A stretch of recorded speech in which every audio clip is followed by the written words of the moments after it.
Com alegria e satisfação que cumprimentamos os nossos amigos e irmãos do portal Escola Dominical, com a gloriosa paz de nosso Senhor e Salvador Jesus Cristo.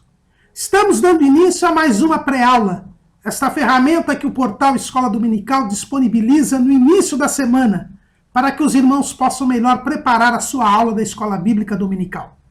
Leiam a revista das lições bíblicas, vejam esta pré-aula, acessem os textos de apoio que nós disponibilizamos ao longo da semana no site do portal Escola Dominical.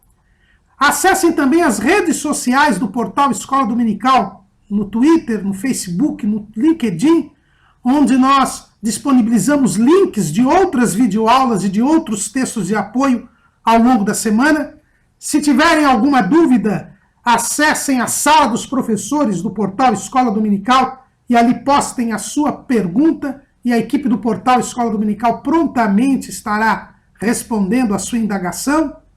E no sábado, às 19 horas, horário de Brasília, o irmão é convidado a assistir à transmissão ao vivo da aula do estudo preparatório dos professores e amigos da Escola Bíblica Dominical da Igreja Evangélica Assembleia de Deus, Ministério do Belém, na sede aqui em São Paulo, onde interativamente o irmão poderá elucidar as suas últimas dúvidas. Mas não deixe de comparecer à Escola Bíblica Dominical, porque a Escola Bíblica Dominical é a igreja local reunida, ensinando enquanto evangeliza e evangelizando enquanto ensina. Neste primeiro trimestre de 2016, nós estamos estudando o tema O Final de Todas as Coisas, Esperança e Glória para os Salvos. Estamos estudando a escatologia, a doutrina das últimas coisas. O nosso comentarista é o pastor Elinaldo Renovato de Lima, presidente das Assembleias de Deus em Parnamirim, no estado do Rio Grande do Norte. E hoje estaremos estudando a lição de número 2, dando início ao segundo bloco, onde estaremos a estudar os eventos, os últimos acontecimentos da história da humanidade, do plano de Deus para a salvação da humanidade, que envolvem a igreja. Então, da lição 2 até a lição 7, nós estaremos estudando acontecimentos que envolvem a igreja, que tem a participação direta da igreja. E hoje, na lição de número 2, estaremos estudando os sinais que antecedem a volta de Cristo. A doutrina das últimas coisas fala dos últimos acontecimentos da história da humanidade. Fala dos últimos dias. E o que quer dizer esta expressão últimos dias? Esta expressão últimos dias tem a ver com o tempo da igreja. O apóstolo Paulo, no capítulo 4, versículo 4 de Gálatas, ele nos traz uma importante lição. Ele diz assim: mas vindo a plenitude dos tempos, Deus enviou seu Filho, nascido de mulher, nascido sob a lei. Ou seja, quando Jesus se faz carne e habita entre nós, ele estabelece a plenitude dos tempos. Então nós temos aí a plenitude dos tempos. A partir da encarnação de Jesus, nós temos a plenitude dos tempos, ou seja, se completa o tempo da promessa da vinda do Messias. Quando Jesus morre na cruz do Calvário, vence o pecado e a morte, ressuscita e sobe aos céus, nós temos o início dos últimos dias. Na verdade, os últimos dias é o tempo a partir da obra completa de Cristo. A partir do momento que Jesus tira o pecado do mundo, nós temos o início dos últimos dias, porque aí nós já temos a redenção prometida realizada e agora nós vamos aos efeitos dessa redenção até a consumação dos atuais céus e terra. Então, o período chamado de últimos dias se inicia com a obra de Cristo no Calvário. E disso nós temos a demonstração logo na primeira pregação da igreja. Lá em Atos, no capítulo 2, no dia de Pentecostes, Pedro diz assim, capítulo 2, versículo 15. Estes homens não estão embriagados, como vós pensais, sendo a terceira hora do dia. Mas isto é o que foi dito pelo profeta Joel. E nos últimos dias acontecerá, diz Deus, que do meu espírito derramarei sobre toda a carne, e os vossos filhos e as vossas filhas profetizarão, os vossos mancebos terão visões, e os vossos velhos sonharão sonhos, e também do meu espírito derramarei sobre os meus servos e minhas servas naqueles dias, e profetizarão. E farei aparecer prodígios em cima no céu, e sinais embaixo na terra, sangue, fogo e vapor de fumo. O sol se converterá em trevas e a lua em sangue, antes de chegar o grande e glorioso dia do Senhor. Então, Pedro fala aqui claramente que os últimos dias já se começavam a realizar com o derramamento do Espírito Santo. Então, o estudo das últimas coisas, dos últimos dias, se inicia aqui, com a igreja. E é por isso que há eventos em que a igreja participa diretamente. E um destes eventos são os sinais que antecedem a volta de Cristo. Jesus não disse o dia em que ele haveria de voltar. Ele disse que voltaria, mas não disse quando isto ia ocorrer. É o que nós vemos lá no chamado sermão profético ou sermão escatológico de Jesus. Os 3 evangelhos sinóticos nos falam sobre este sermão.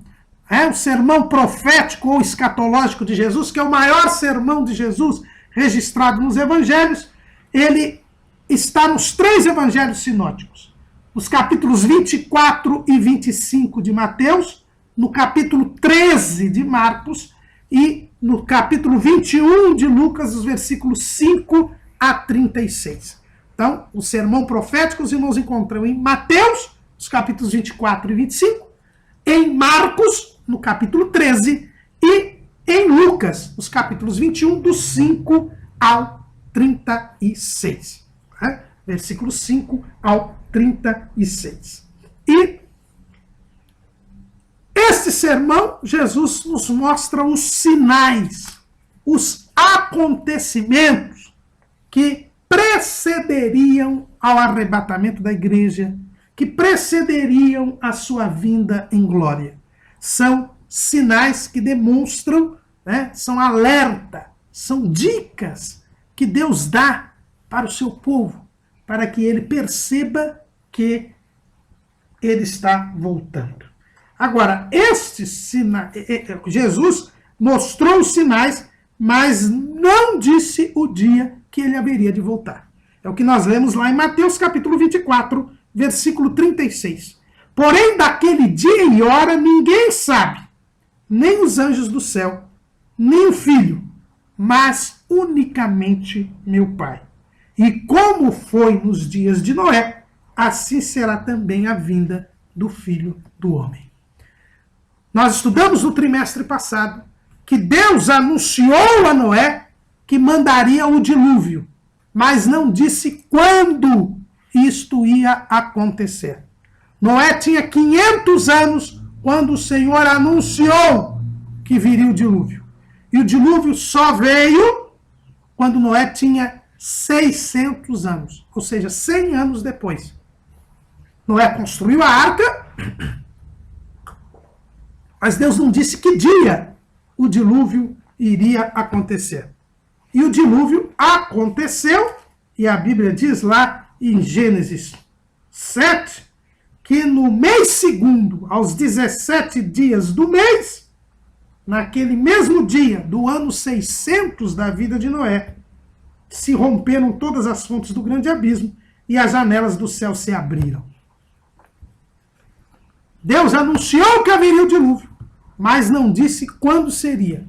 E chegou o dia, no dia 17 do segundo mês do ano 600 da vida de Noé, e rompeu o dilúvio. Jesus disse que vai voltar, que irá arrebatar a sua igreja, mas ele não disse quando será. É assim que Deus age. Deus diz o que vai acontecer, mas não diz quando vai acontecer. E por que Deus não disse quando irá voltar? Porque a revelação do dia da volta de Cristo iria contra a própria natureza e os próprios propósitos de Deus. Deus quer que nós vivamos em santidade. Jesus veio ao mundo para tirar o pecado do mundo. Jesus veio ao mundo para restabelecer a comunhão entre Deus e o homem. E para que o homem tenha comunhão com Deus, é necessário que ele seja santo, que ele viva separado do pecado. E como isto seria possível, sabendo o homem a data que Jesus voltaria? Sabendo que poderia até um dia antes da volta de Cristo viver em pecado, se reconciliar e ir para o céu. Isso seria contraditório. Um Deus que manda se santificar, um Deus que quer restabelecer a comunhão com o homem para que o homem viva em santidade, e Deus revelasse algo que faria com que o homem não precisasse viver em santidade. Como Deus não é contraditório, como o seu propósito sempre prevalece, a divulgação da data do retorno de Cristo não foi feita, porque não pode ser feita, não poderia ser feita.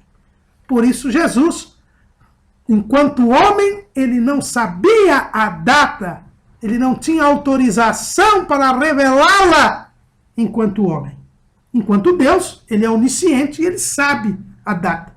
Mas enquanto homem e servo do Senhor e fiel, ele não poderia ter este conhecimento. Ele não poderia dar esta revelação, porque isto vai contra os propósitos de Deus. E como Jesus disse, a sua comida era realizar a vontade daquele que o havia enviado. Por isso Deus revela que Jesus voltará e buscará a sua igreja. Por isso Deus revela o que vai acontecer antes do retorno do Senhor.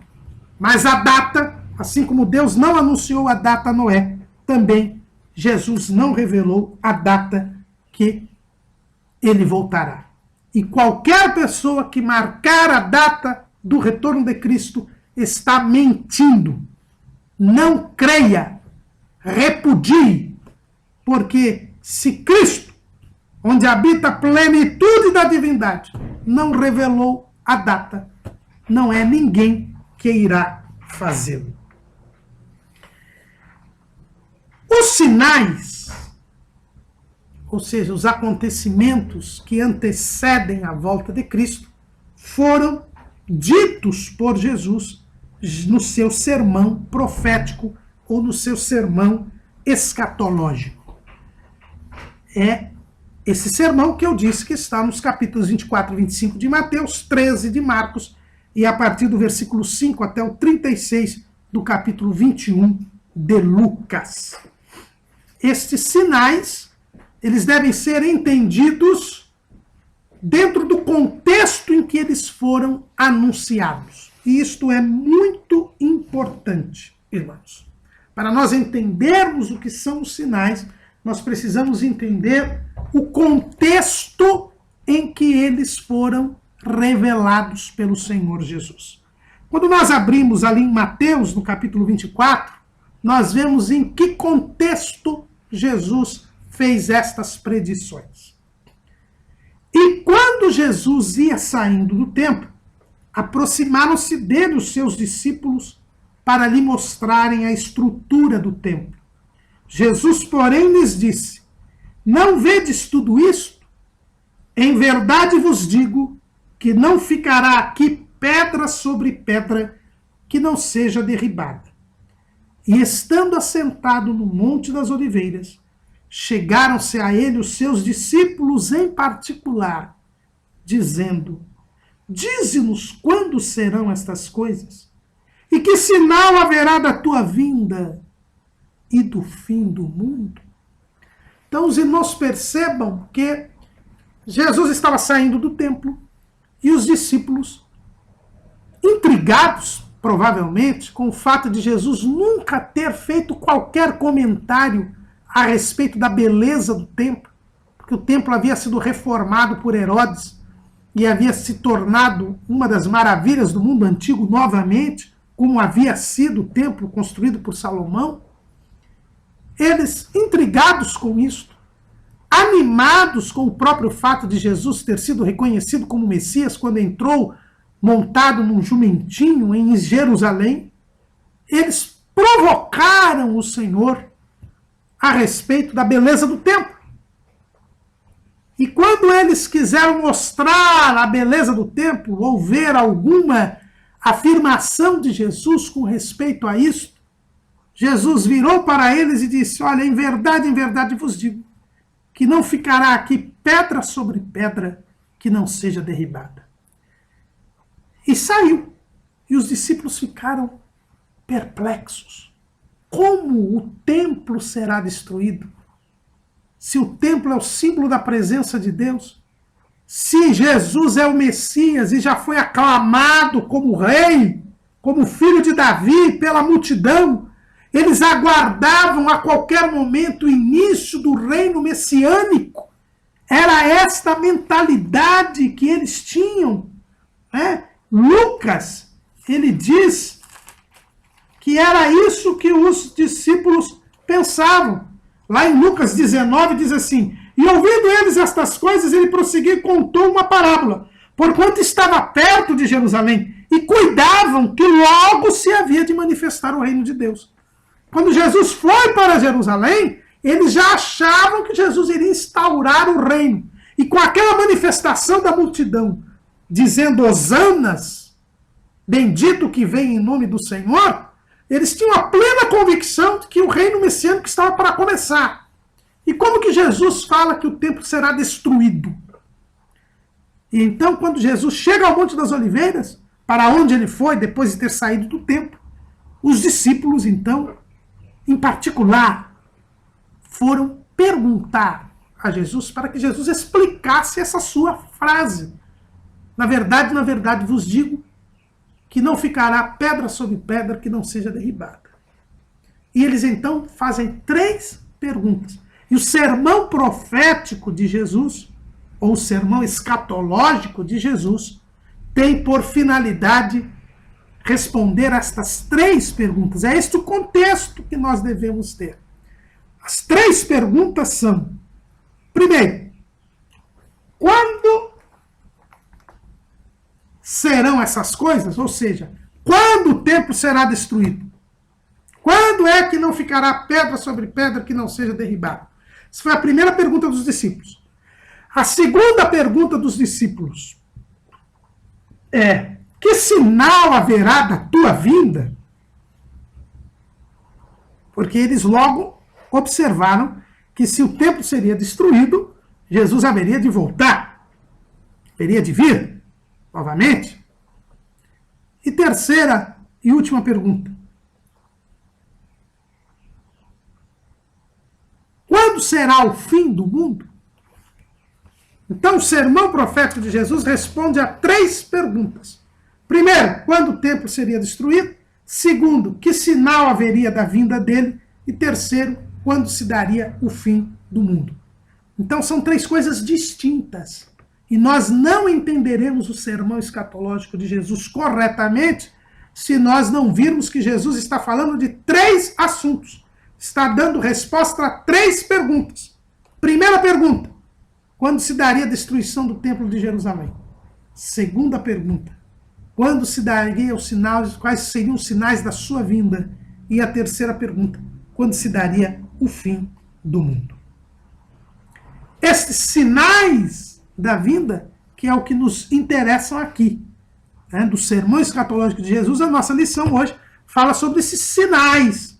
Jesus, no seu sermão profético, disse quais seriam os sinais que ocorreriam antes da sua vinda. E nós precisamos entender este contexto para bem interpretarmos o sermão profético de Jesus. Os sinais são acontecimentos que têm a missão de deixar a igreja alerta e consciente da proximidade da vinda de Jesus. Jesus revelou o que haveria de acontecer antes de ele voltar. E isto é importante. O sermão profético de Jesus nos mostra, respondendo aos discípulos, o que haveria de acontecer antes que Jesus voltasse. Isso serve de alerta. Isso serve de advertência para a igreja. Em segundo lugar, como tudo na escatologia, esses sinais são uma prova de que Deus está no controle absoluto da história da humanidade. Então, também, ao vermos os sinais se cumprindo, nós temos o conforto, nós temos o aumento da nossa fé e da nossa esperança, pois sabemos que tudo que está acontecendo já foi predito por Deus e está no controle de Deus. E, em terceiro lugar, estes sinais provam o amor de Deus para com a humanidade. Como nós dissemos na lição anterior, a escatologia nos mostra como Deus ama o mundo. Ao revelar o que estava para acontecer antes da volta de Cristo, Deus está querendo que o homem se arrependa. Assim como lá, Noé construía a arca e dava testemunho aos homens de que aquilo que ele estava dizendo que iria acontecer, tanto que ele estava construindo a arca, também estes sinais que Jesus revelou, enquanto eles estão acontecendo, eles estão eloquentemente dizendo aos homens que Jesus está voltando e que ainda há tempo para se arrepender dos seus pecados. Além das 3 perguntas que dão o contexto do sermão profético de Jesus, nós precisamos também lembrar o que nós já dissemos na aula anterior, que para Deus há 3 povos na terra. Para Deus há 3 povos na terra: os gentios, Israel e a igreja. 1 aos Coríntios, capítulo 10, versículo 32. Portai-vos de modo que não deis escândalo nem aos judeus, nem aos gentios, nem à igreja de Deus. Então, também esses sinais que Jesus fala dizem respeito à igreja, a Israel e aos gentios. Então, os sinais se dão nos 3 povos. E para nós entendermos o sermão profético, então nós temos que entender, primeiro, que Jesus está respondendo a 3 perguntas. Quando se daria a destruição do templo de Jerusalém? Quais seriam os sinais da sua vinda? E quando se daria o fim do mundo? E em segundo lugar, lembrando que há 3 povos na terra: gentios, Israel e igreja.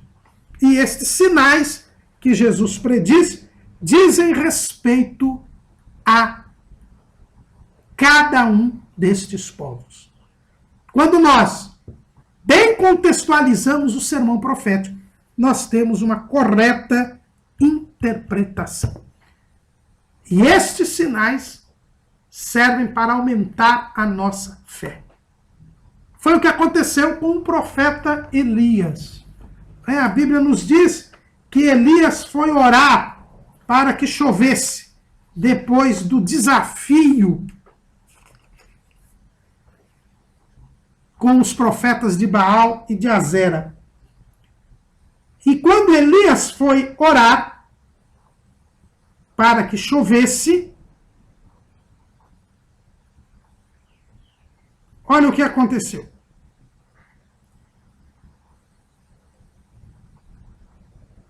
E Acabe subiu a comer e a beber, lá em 1 Reis, capítulo 18, versículo 42. E Acabe subiu a comer e a beber, mas Elias subiu ao cume do Carmelo e se inclinou por terra e meteu o seu rosto entre os seus joelhos. E disse ao seu moço, sobe agora e olha para a banda do mar. E subiu e olhou e disse, não há nada. Então disse ele, torna lá 7 vezes.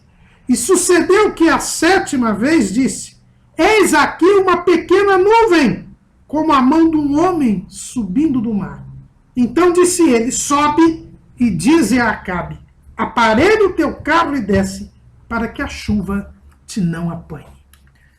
Quando Elias teve a informação do seu moço, de que havia uma nuvem do tamanho da mão de um homem, ele viu que aquilo era um sinal que Deus iria cumprir a sua promessa e daria chuva sobre a terra. Isso aumentou a fé do profeta e ele mandou, inclusive, que o rei Acabe fosse embora antes que a chuva o apanhasse. Esse é o mesmo papel dos sinais que antecedem a volta de Cristo. Esses sinais são como aquela nuvem no tamanho de uma mão, mas que fortificam a nossa fé e que nos fará aumentar a nossa fé, nos santificar ainda mais e nos levará a sermos arrebatados quando o Senhor voltar. Estes 3 povos da terra, gentios, Israel e igreja, têm destinos diferentes na palavra de Deus. Os gentios sofrerão a perdição eterna. Os israelitas terão a salvação do remanescente fiel. E os cristãos, a igreja, será salvo integralmente e antes da ira futura. Então, são 3 destinos diferentes. Os gentios, eles estarão irremediavelmente perdidos, porque eles rejeitaram a salvação. Os israelitas, o remanescente fiel, será salvo. Os outros também estarão perdidos. O remanescente fiel será salvo.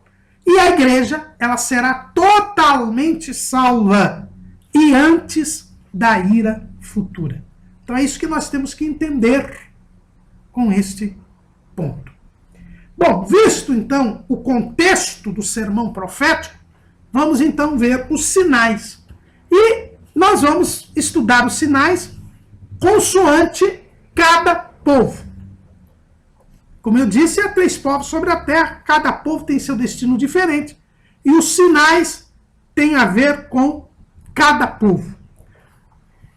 Jesus revelou sinais com relação a cada povo concernentes ao tempo imediatamente anterior à sua volta, ao arrebatamento da igreja. Vamos começar com os sinais referentes a Israel. Lá em Mateus, capítulo 24, versículo 32, Jesus diz assim, aprendei, pois, esta parábola da figueira. Quando já os seus ramos se tornam tenros e brotam folhas, sabeis que está próximo o verão. Igualmente, quando virdes todas estas coisas, sabei que ele está próximo às portas. Israel é a figueira. Esta figueira aqui simboliza Israel. E Jesus diz que quando Israel estivesse com os ramos tenros e com as folhas brotando, nós deveríamos saber que ele está próximo às portas. E aqui nós temos o primeiro sinal que antecede a volta de Cristo. É o restabelecimento do país chamado Israel. Os judeus que foram expulsos da Palestina no ano 135 depois de Cristo. Depois que o templo foi destruído no ano 70. E quando o templo foi destruído, se cumpriu o que Jesus disse. Não ficaria pedra sobre pedra que seria derribada. nós temos aí o tempo em que Jerusalém é pisada pelos gentios. Este tempo que é dito pelo Senhor Jesus lá em Lucas. O Evangelho segundo escreveu Lucas nos fala que Jerusalém seria o tempo dos gentios, o tempo em que Jerusalém seria pisada pelos gentios. Aqui nós temos a demonstração, lá em Lucas capítulo 21, no sermão profético, Jesus diz o seguinte: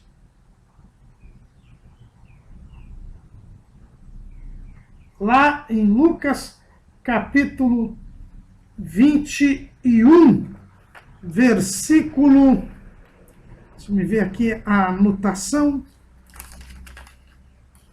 Lucas capítulo 21, versículo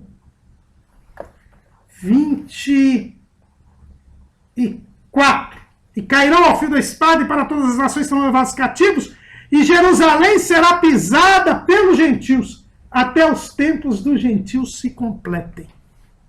Então, Israel é um sinal que antecede a volta de Cristo. Jesus disse que o templo seria destruído, que os judeus seriam dispersos, Jerusalém seria pisada pelos gentios, até que o tempo dos gentios se completassem. Mas quando Israel desse seus ramos tenros e brotasse suas folhas, soubesse que ele estava próximo às portas. E em 1948, Israel ressurgiu como um país na comunidade das nações. 14 de maio de 1948, Israel ressurgiu como uma nação. E isto é um sinal de que Jesus está próximo às portas. E Jesus foi mais claro: não passará esta geração sem que tudo isto aconteça.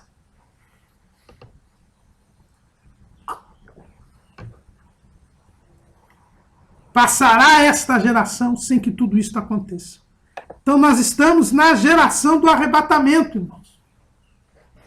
Porque Israel ressurgiu como nação. E é interessante vermos que a Bíblia diz que quando os ramos se tornam tenros e brotam folhas, não fala de frutos, não fala da salvação de Israel, fala do seu surgimento. Israel é um fato. É uma realidade. Esse é o primeiro sinal que nós temos aqui. Jerusalém, desde 1967, já está nas mãos de Israel. Israel, com a divisão da Palestina pela ONU, entre árabes e judeus, Jerusalém seria uma cidade internacional no plano da ONU. Os árabes não aceitaram a partilha da Palestina, Israel venceu-os militarmente e, em 1967, conquistou finalmente a cidade de Jerusalém. Então, nessa conquista da cidade de Jerusalém, em 1977, Israel declarou Jerusalém sua capital, mas nenhuma nação do mundo reconhece Jerusalém como capital de Israel. Nem mesmo os Estados Unidos, que são o maior aliado de Israel no mundo. Jerusalém ainda está pisada pelos gentios. Na esplanada das mesquitas, onde ficava antigamente o templo de judaico, onde hoje estão as mesquitas do Domo da Roça e a mesquita de Al-Aqsa, lá nós temos a proibição da entrada dos judeus. É verdade que em 2014, pela primeira vez, a polícia israelense entrou na esplanada das mesquitas para prender alguns terroristas. É verdade que há muitos judeus que têm ido até a porta ali da esplanada das mesquitas e ficado fazendo orações, pedindo para que Deus faça ressurgir o templo judaico naquela região. E isso é um dos principais motivos da crise, da última crise que está havendo entre palestinos e israelenses. Desde o final do ano passado, nós vemos que tem piorado sensivelmente o relacionamento entre árabes e judeus, precisamente por causa desta reivindicação dos judeus pela área da esplanada das mesquitas, onde os judeus não podem entrar. Então isso é uma prova de que Jerusalém ainda está sendo pisada pelos gentios, até que o tempo dos gentios se completem, como disse Jesus aqui em Lucas 21, 24. Mas, de qualquer maneira, nós vemos como tudo isso tem se cumprido. Como tudo isso tem se cumprido. Então, Israel é um sinal de que Jesus está próximo às portas. E a Bíblia fala que o templo será reconstruído. Mas isto se dará muito provavelmente depois do arrebatamento da igreja.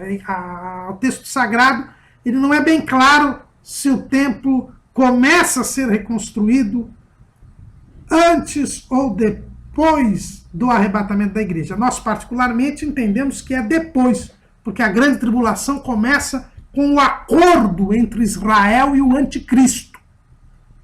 E é neste acordo que o templo será reconstruído. Nós assim entendemos. Alguns entendem que o acordo será apenas para confirmar a reconstrução do templo que já terá sido feita ou iniciada. De qualquer maneira, nós vemos que Israel é um sinal eloquente de que Jesus está voltando. Existe o hino da harpa que diz assim: no Oriente se vê o alvor. Esse Oriente se vê o alvor, quer dizer, se vê assim o alvorecer dos eventos escatológicos por Israel. Então, o primeiro e eloquente sinal da volta de Jesus é o restabelecimento de Israel como um país, como um estado, como uma nação com território próprio. Este é o primeiro sinal da vinda de Jesus. Um sinal eloquente. Um sinal, inclusive, que confirma a visão pré-tribulacionista e pré-milenista das Escrituras, da escatologia. Visto o sinal com relação a Israel, vamos ver agora os sinais com relação à igreja. Com relação à igreja, nós também temos sinais. A Bíblia nos mostra quais são os sinais. O primeiro sinal com relação à igreja é a apostasia.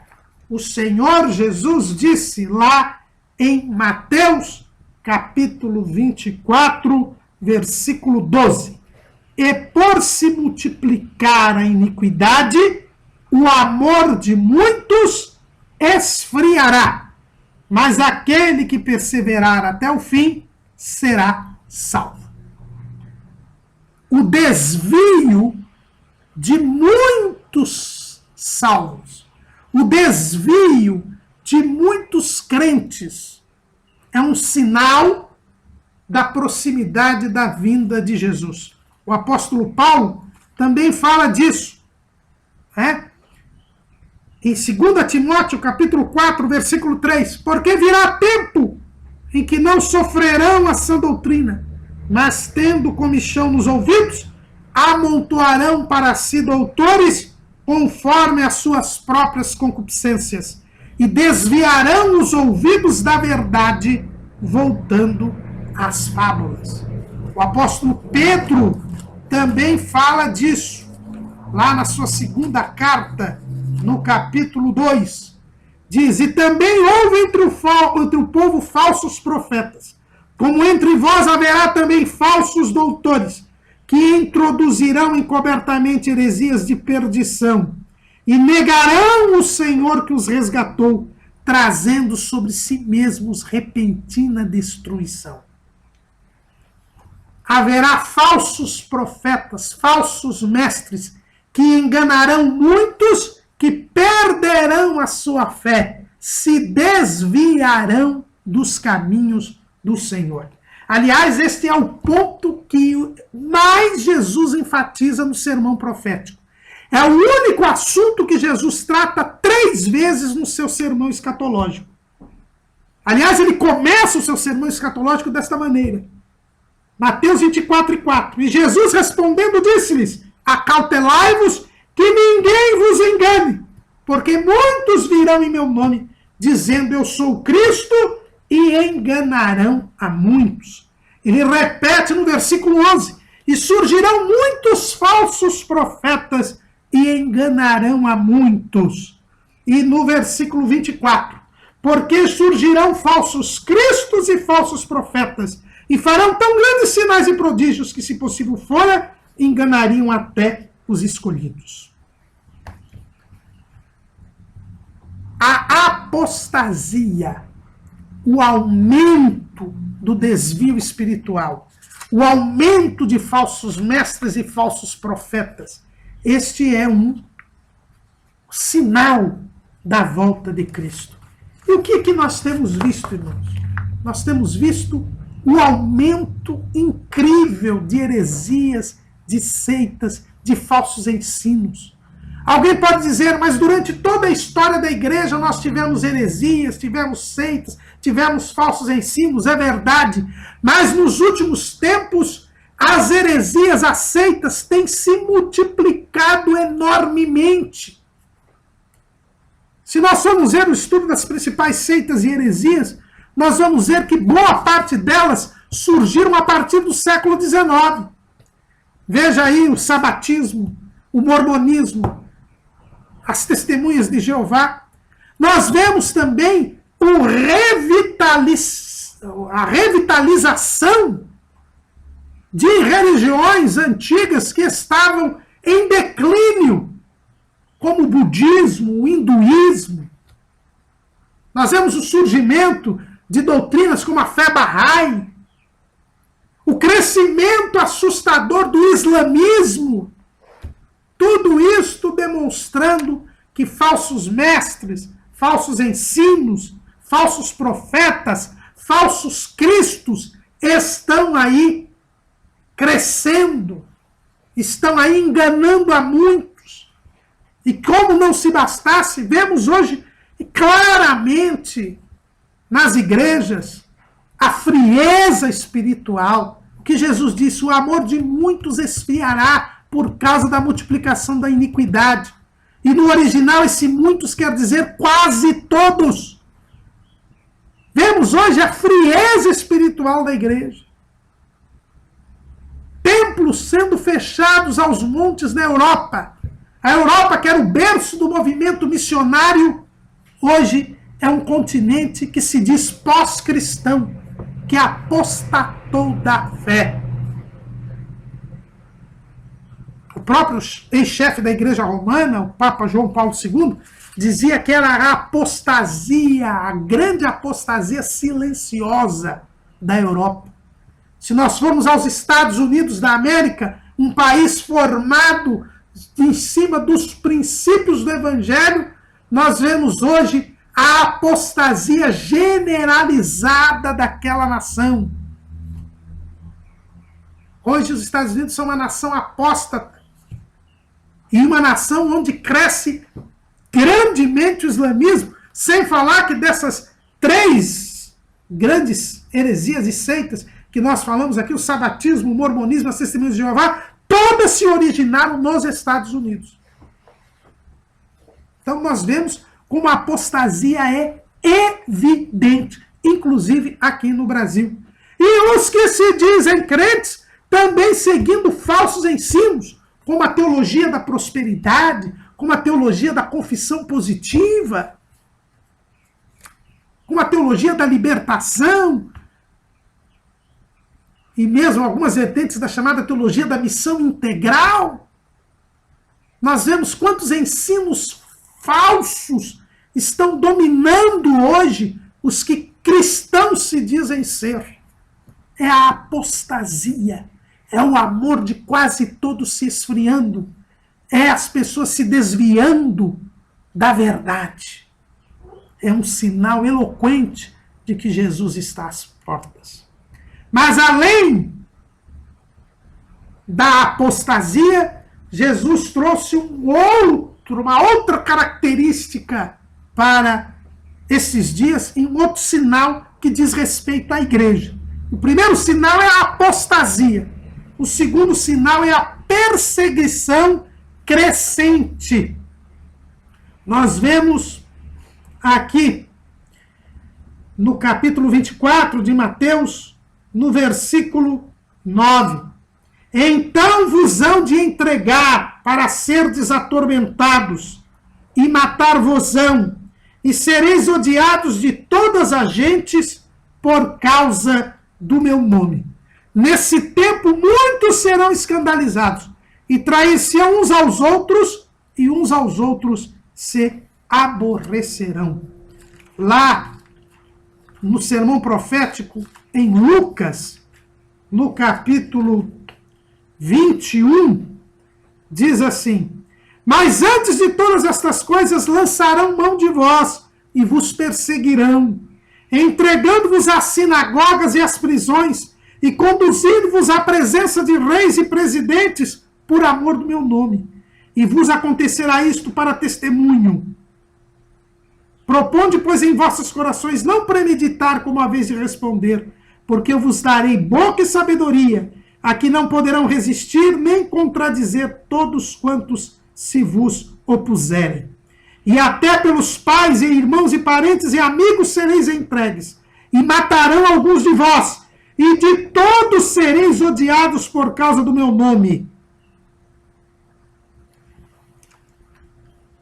A perseguição crescente da igreja. É interessante ver que alguns que defendem que a igreja não passará pela grande tribulação costumam usar um argumento, dizendo que se os apóstolos, se os crentes da igreja primitiva, dos tempos apostólicos, dos primeiros dias da igreja, sofreram perseguição, foram mortos pelas feras no Coliseu, por que a igreja dos últimos tempos não haveria também de padecer? Por que nós seríamos melhores do que os discípulos, do que os apóstolos? Mas isto é um pensamento equivocado, é um pensamento falacioso, porque nunca houve tanta perseguição aos cristãos como nos nossos dias.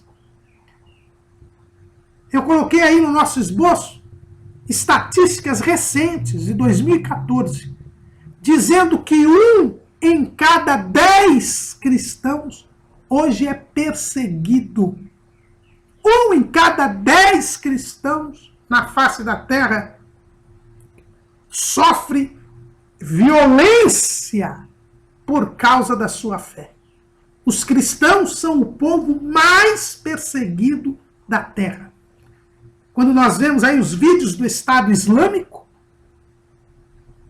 nós vemos quão perseguido é o povo cristão. Essa guerra civil na Síria, os cristãos são as maiores vítimas. E não pensem que esses sírios que estão invadindo aí a Europa são cristãos. Todos os que saem para a Europa são muçulmanos. Praticamente não há cristão algum, porque os cristãos não têm nem como sair do seu país, buscando refúgio em outro lugar, da maneira como estão sendo perseguidos. A China, a Índia, os cristãos são violentamente perseguidos, sem falar no Oriente Médio, sem falar nos países pós-cristãos, e sem falar nos países que se dizem cristãos. Porque hoje, irmãos, esta perseguição não é apenas física. Nós temos uma média de nesse século XXI, nós temos aí uma média de cerca de 50 mil cristãos mortos por ano por causa da sua fé. Mas não estou nem falando da violência física. Hoje existem outras formas de violência. A violência moral. Veja que Jesus disse que nós seríamos odiados de todas as gentes.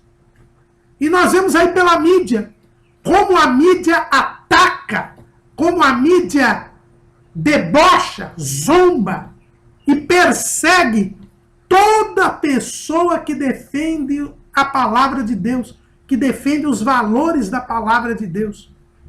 Isso nós vemos inclusive aqui no Brasil. Quantos exemplos de pessoas que são chamadas de homofóbicas, preconceituosas, que são perseguidas porque simplesmente estão dizendo o que a Bíblia diz a respeito do homossexualismo. Quantas pessoas são perseguidas pelo simples fato de professarem publicamente a sua fé em Jesus. Isto num país que se diz cristão, como é o Brasil. E não é diferente nos outros países. A igreja tem sido manietada. Quantas leis têm sido criadas procurando destruir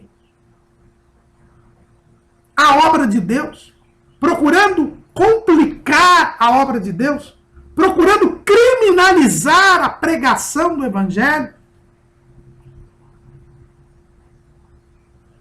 Isto tudo é a perseguição. Isto tudo é o confronto com as autoridades. Estarão sendo levados aos reis e presidentes. É a perseguição crescente com a igreja. Então, quando se diz que a igreja tem que passar pela grande tribulação, porque senão estaria sendo tratada diferentemente de como foram os apóstolos, nós estamos sofrendo mais do que o que sofreram os apóstolos. Porque além da violência física, nós temos a violência moral, nós temos o confronto com as autoridades. A igreja já está passando, e Jesus disse que isso era o princípio de dores. As dores mesmo serão a grande tribulação. E Jesus disse que nós não passaríamos pela grande tribulação. Lá para a igreja de Filadélfia, que representa a igreja do arrebatamento, Jesus disse lá em Apocalipse 3:10, como guardaste a palavra da minha paciência, também eu te guardarei da hora da tentação que há de vir sobre todo mundo para tentar os que habitam na terra. E isto é completado pelo apóstolo Paulo lá em 1 Tessalonicenses. Não diria completado, corroborado, melhor dizendo, lá em 1 Tessalonicenses capítulo 1, versículo 10. E esperar do céus a seu Filho, a quem ressuscitou dos mortos, a saber, Jesus, que nos livra da ira futura. Jesus nos livra da ira futura, mas nós já estamos passando pelo maior período de perseguição da igreja. É mais um sinal que diz respeito à igreja. Então, os sinais que dizem respeito à igreja são, em primeiro lugar, a apostasia. O amor de quase todos se esfriará. O engano pelos falsos ensinos. O desfalecimento na fé por causa do aumento do pecado, na multiplicação da iniquidade. E a perseguição crescente. Um outro sinal, e aí a discussão entre os autores, diz respeito à pregação do Evangelho. Jesus disse lá em Mateus 24:14, e este Evangelho do reino será pregado em todo o mundo, e em testemunho a todas as gentes, e então virá o fim. Esse versículo 14 do capítulo 24 de Mateus tem gerado controvérsia entre os intérpretes das Escrituras. Entendem alguns que isso diz respeito ao tempo da graça. O Evangelho precisa ser pregado a todas as nações, para que então termine a dispensação da graça e a igreja seja arrebatada. Esse seria o último sinal, inclusive, que ainda não se cumpriu. É a pregação do Evangelho a todas as nações. Outros entendem que a expressão aqui, evangelho do reino, diria respeito à pregação do evangelho na grande tribulação. O evangelho do reino seria o evangelho a ser pregado pelos judeus, assim como foi o evangelho pregado por Jesus a Israel, o evangelho do reino. Esse evangelho volta a ser pregado na grande tribulação por Israel, pelos 144 mil judeus. Então, essa pregação seria na grande tribulação. Há uma controvérsia. Mas nós entendemos que o texto pode ter dupla aplicação, tanto na graça quanto na grande tribulação. Por quê? Porque não é factível que no período da graça Deus não queira pregar o evangelho a todas as nações, dando uma real oportunidade a todo mundo das boas novas da salvação em Cristo Jesus. Que ele só o faça no período do juízo, na grande tribulação. Então nós entendemos que o amor de Deus, revelado na plenitude dos tempos em Cristo Jesus, fará com que o evangelho será pregado a todas as nações, antes do arrebatamento da igreja, para que ninguém fique inexcusado. E depois do arrebatamento da igreja, também continua a graça de Deus, ainda que o Espírito Santo atue limitadamente na grande tribulação. Então, nós vemos aqui 3 sinais referentes à igreja. Primeiro, a apostasia. Segundo, a perseguição crescente. E terceiro, a pregação do evangelho em todas as nações. E nós não podemos negar que o movimento missionário tem tido uma amplitude nunca antes alcançada em toda a história da humanidade. E o evangelho está sendo pregado em todos os continentes, em todas as nações. Vistos os sinais com relação à igreja e os sinais com relação a Israel, o próprio Israel é um sinal, vejamos agora os sinais com relação aos gentios. E nós dividimos estes sinais em 2 grupos. Os sinais políticos e os sinais sociais. Desde quando Daniel foi para a Babilônia, que Deus mostra que a política internacional falaria a respeito da redenção, seria um sinal da redenção da humanidade e da redenção de Israel em particular.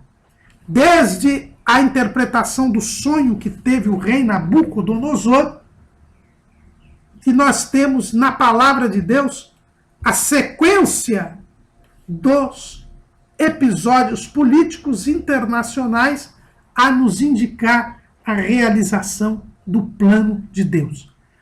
O sistema gentil, aquela estátua de Nabucodonosor, representa o sistema gentílico de poder. Representa a política internacional, a política das nações.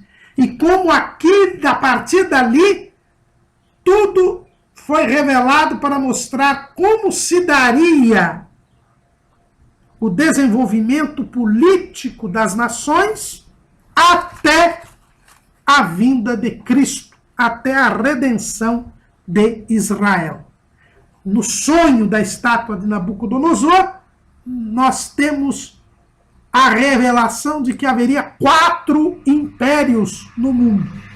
O Império Babilônico, que era a cabeça de ouro, o Império Medo-Persa, que era o tronco de prata, o Império Grego, que era o ventre de cobre ou de bronze, e o Império Romano, que eram as pernas de ferro e de barro.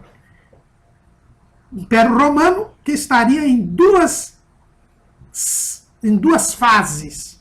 O primeiro das pernas e depois dos pés e os dedos. Os 10 pés os 10 dedos e os 2 pés com os 10 dedos de ferro de barro, que falam deste Império Romano restaurado, desse sistema de poder com base no antigo Império Romano, baseado em 10 nações, que iria de instituir um terrível governo mundial, que ainda está por vir.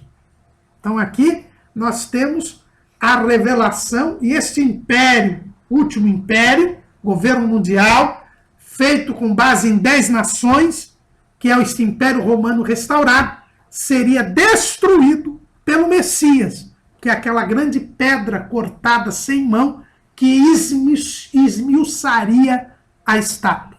Então nós temos, na sequência dos sinais da volta de Cristo, o estabelecimento deste governo mundial, que já está dando sinais evidentes e eloquentes. E quais seriam os sinais políticos que surgiriam em relação aos gentios?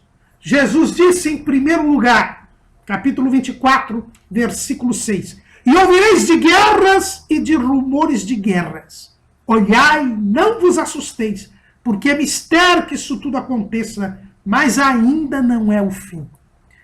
Guerras e rumores de guerra. Os críticos do sermão profético de Jesus dizem que Jesus choveu no molhado. No mundo sempre houve guerras. E por isso, quando Jesus disse que haveria de ouvir falar de guerras e de rumores de guerra, ele estava falando uma coisa óbvia que sempre acontece no mundo. É verdade, a guerra sempre aconteceu na história da humanidade. Mas Jesus disse, ouvireis de guerras e rumores de guerras. Nunca houve tantas guerras ao mesmo tempo na história da humanidade. O século XX foi o século que mais guerras teve na história de toda a humanidade. E como se bastasse, se fosse pouco, nós tivemos 2 guerras mundiais no século XX. Algo que nunca havia acontecido na história da humanidade. E no século XXI não tem sido diferente. Quantas guerras nós temos aí acontecendo? Só para nós vermos a constante guerra entre árabes e judeus. As guerras, a guerra civil na Síria, a guerra na Ucrânia, guerra civil na Ucrânia, com potencial terrível que existe. A situação de guerra que ainda existe entre a Coreia do Sul e a Coreia do Norte, que não houve ainda um tratado de paz, e vez ou outra há problemas ali. Conflitos que já estão existindo entre a China e o Japão. As guerras que existem no continente africano. São situações de grandes conflitos em todo o mundo, em toda parte. A guerra no Afeganistão, a instabilidade no Iraque, tudo isso nos mostra que Jesus está às portas. Mas tem outra coisa importante que Jesus disse, e que ninguém pode dizer que ele está chovendo no molhado. Ele disse que ouvireis de guerras e de rumores de guerras. Esse rumor de guerra era algo desconhecido da humanidade. Até a chamada Guerra Fria, que houve desde o final da Segunda Guerra Mundial até 1989, entre Estados Unidos e União Soviética. Havia aquela Guerra Fria, aquela situação de tensão crescente entre Estados Unidos e União Soviética, em que se qualquer momento poderia um dos líderes de cada uma daquelas superpotências apertar um botão, acionar o armamento nuclear e destruir a Terra. No auge da corrida armamentista e da Guerra Fria, o mundo poderia ser destruído 14 vezes. Havia armas suficientes para destruir o mundo 14 vezes. Basta destruir uma vez só, mas o armamento permitia a destruição do mundo 14 vezes. Era aquela tensão crescente, permanente, que deixava todos inquietos. Isso é um rumor de guerra, algo que nunca havia acontecido na história da humanidade. Mas veio a queda do Muro de Berlim, veio o fim da União Soviética, a derrocada do comunismo. Estamos vivendo uma nova ordem mundial, disse o presidente da época dos Estados Unidos, George Herbert Bush. Não o George Bush filho, mas o George Bush pai. Nós estamos vivendo uma nova ordem mundial, uma era de paz. Mas em 2001, o seu próprio filho, aí sim o George Bush filho, o George William Bush, ele veio descobrir que o rumor de guerra não tinha acabado. Com o atentado nas Torres Gêmeas em Nova York, em 11 de setembro de 2001, começou a guerra contra o terror. E hoje, em qualquer lugar, em qualquer país, em qualquer circunstância, nós vivemos uma tensão permanente, porque a qualquer momento pode vir um atentado terrorista. É um rumor de guerra. E este ano, 2016, o Brasil vai vivenciar, já está vivenciando esta tensão, porque aqui ocorrerão os Jogos Olímpicos do Rio de Janeiro e o país tem se preparado para a possibilidade, porque como as Olimpíadas trazem uma visibilidade para todo mundo, há uma real possibilidade de ocorrência de atentados terroristas no Brasil. E o Brasil tem se preparado para isso. Isto é um rumor de guerra. Isto era algo que não havia. E está havendo. E se está havendo, é porque Jesus está próximo às portas. Mas Jesus disse um outro episódio político. Ele disse assim: porquanto se levantará nação contra nação e reino contra reino, e haverá nação contra nação e reino contra reino. Parece um paradoxo, mas é o que está acontecendo.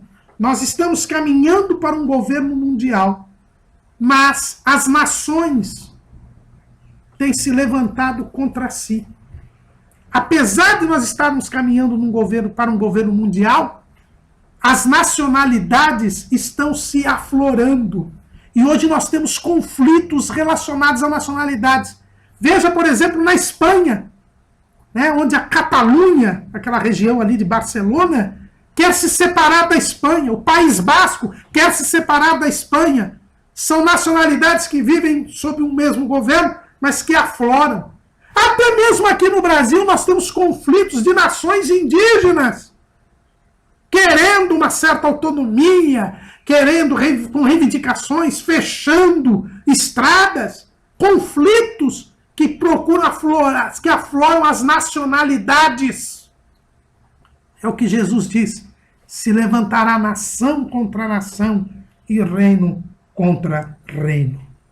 Os conflitos étnicos, os conflitos de nacionalidades estão aí amplos em todo o mundo. Esses são os sinais políticos. Guerras e rumores de guerras. Levantamento de nações contra nações e reinos contra reinos. Mas nós temos os sinais sociais. Jesus também disse o que iria acontecer quando ele estivesse próximo a voltar. E haverá fomes e pestes. E haverá fomes e pestes. E mais, Jesus ainda disse: porque assim como nos dias anteriores aos dilúvios, comiam, bebiam, casavam-se, davam-se em casamento, até o dia em que Noé entrou na arca, e não o perceberam, até que veio o dilúvio e os levou a todos, assim será também a vinda do Filho do Homem. Jesus diz quais os sinais que haveriam de ocorrer quando ele estivesse próximo de voltar. Sinais na sociedade. Primeiro, a fome. A fome não por falta de alimento, mas pela injustiça social que faz com que um mundo que produz alimentos suficientes para nutrir, para alimentar 1,5 vezes a população do mundo, porque o que se produz de alimento hoje poderia saciar 10,5 bilhões de pessoas. Nós somos 7 bilhões e o que se produz de alimento saciaria 10,5 bilhões de pessoas. Mas 7 pessoas morrem de fome a cada minuto no mundo. É a fome, resultado da injustiça, da iniquidade, do pecado. E haverá fomes. 7 pessoas morrem de fome por minuto no mundo. É um sinal de que Jesus está voltando. E haverá pestes. Apesar do grande avanço da medicina, nós temos doenças que estão matando à torta e à direito. O câncer, as doenças do coração, a obesidade, a depressão. Doenças antigas que já tinham sido erradicadas e que voltaram e estão matando, como a tuberculose. A dengue aqui no Brasil, que é transmitida pelo mosquito, que era o mesmo mosquito que transmite a febre amarela, que já havia sido erradicada lá por Oswaldo Cruz, lá no começo do século XX. Agora está matando. São doenças, são pestes. A AIDS, o ebola. Quantas doenças terríveis têm surgido para nos mostrar que Jesus está às portas. E a dissolução da família. Jesus disse que assim como foi nos dias de Noé, nos dias imediatamente anteriores à sua vinda, as pessoas se casariam e se dariam em casamento, comeriam e beberiam. É uma imoralidade sexual reinante. É um total desprezo pelo casamento, pela família, pelos valores familiares de acordo com a Bíblia Sagrada. E o que nós temos visto hoje? A banalização do divórcio, a banalização da imoralidade sexual, a banalização da ideia de família, a corrupção de costumes, desestruturando completamente a sociedade. Os sinais sociais entre os gentios, guerras e rumores, fome, pestes e dissolução da família. Tudo isso é sinal de que Jesus está às portas. E o outro sinal que nós vamos ver, aí não diz respeito aos homens. Até agora a gente viu a relação dos sinais com relação à humanidade. Israel, na igreja, a apostasia, a perseguição crescente e a pregação do evangelho a todas as nações. Entre os gentios, os sinais políticos, guerras e rumores de guerras, levantamento de nação contra nação, reino contra reino. E os sinais sociais, fome, pestes e dissolução da família.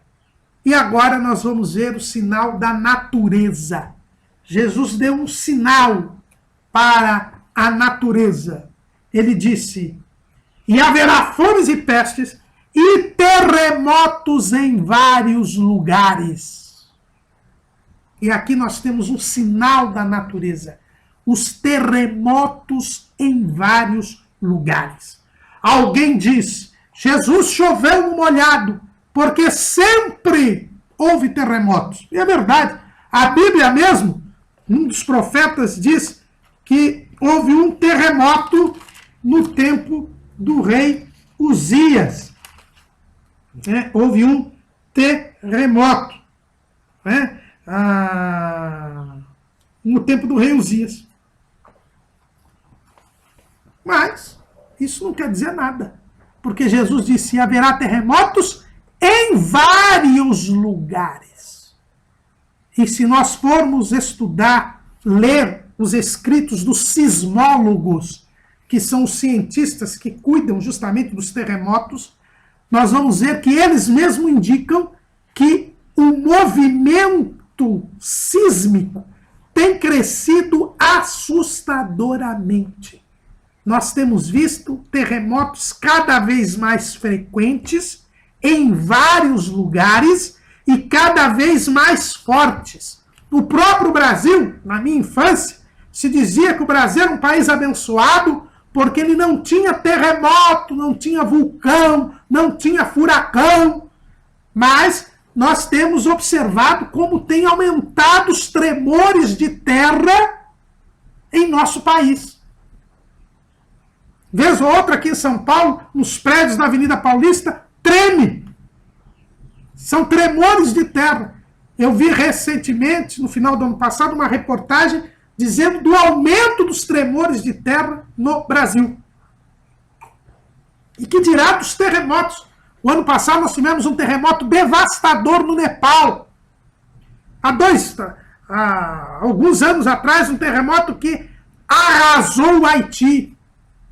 Ainda no ano passado, nós tivemos um terremoto que abalou o Afeganistão, o Paquistão, outro terremoto que houve na Turquia. E os sismólogos dizem que se está esperando o chamado The Big One, um grande terremoto, porque há uma acomodação da Terra chamada as placas tectônicas. E Jesus já disse, haverá terremotos em vários lugares. Quando nós vemos esses terremotos cada vez mais frequentes, em diversos lugares, é a natureza dizendo, Jesus está voltando. Quando nós vemos esses sinais que Jesus disse a respeito da sua vinda, nós não temos outra atitude a tomar, senão clamar ao Senhor. Ora vem, Senhor Jesus, e ao mesmo tempo nos santificar. O que Jesus disse que iria acontecer quando ele estivesse próximo às portas, já está acontecendo. Já aconteceu. A única coisa que nós não sabemos quando ocorrerá é a pregação do Evangelho a todas as nações. Mas não fique monitorando aí para saber quantas nações ainda faltam para conhecer o Evangelho. Porque isto está para ocorrer. E quando ocorrer, Jesus voltará. Os sinais foram preditos e revelados por Jesus, com um único objetivo, de que eu e você nos santifiquemos, estejamos em comunhão com Deus, separados do pecado, porque o que há de vir virá e não tardará.